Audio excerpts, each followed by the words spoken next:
Tudo é política. É muito fácil fazer política.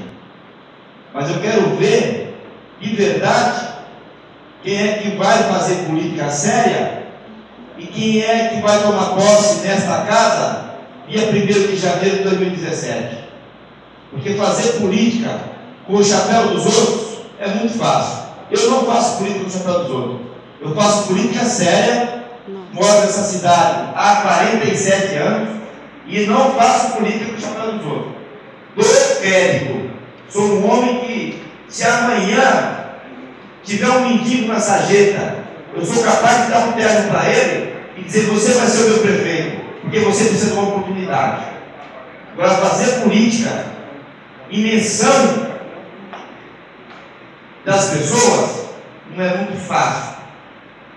Eu quero ver quem vai assumir a prefeitura no dia 1º de janeiro de 2017 e quem vai assumir essa cadeira de vereador ou de presidente no dia 1º de janeiro de 2017. Porque é lamentável a gente ter que vir aqui e pedir um voto de confiança. Não é para um bandido, é para um trabalhador. Só porque ele é candidato a prefeito. Prefeitura, eleição é dia 2 de outubro. Quem ganhar as eleições é porque realmente está procurando Deus para poder fazer um trabalho de benefício para essa cidade. Mas foi adiado por 30 vezes. Quem sabe daqui 30 vezes. Quantas semanas? 30 semanas. Quem sabe ele pode ganhar as eleições e a gente não vai dar o título de benemérito para ele. Vai dar a chave da cidade para ele administrar. Isso eu tenho fé, nós vamos lutar por isso. Já que para fazer política, então daqui para frente nós vamos fazer política. E política séria. Não é política por trás, apunhalando as costas, que nem acontece. Porque eu sou muito homem para dar um voto para qualquer um cidadão de vocês.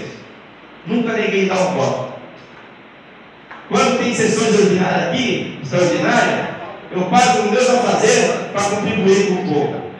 Agora, a gente está vendo que está mudando a situação. Mas eu quero agradecer os vereadores que votaram contrário a essas 30 semanas. Quero agradecer. Tudo bem, passou, não tem problema, nós vamos tocar a bola para frente. Quem sabe a gente vai fazer o gol de cabeça, não de bicicleta. Muito obrigado, presidente. Tem que fazer de bicicleta. Obrigado, vereador Ivo. Continua a explicação pessoal.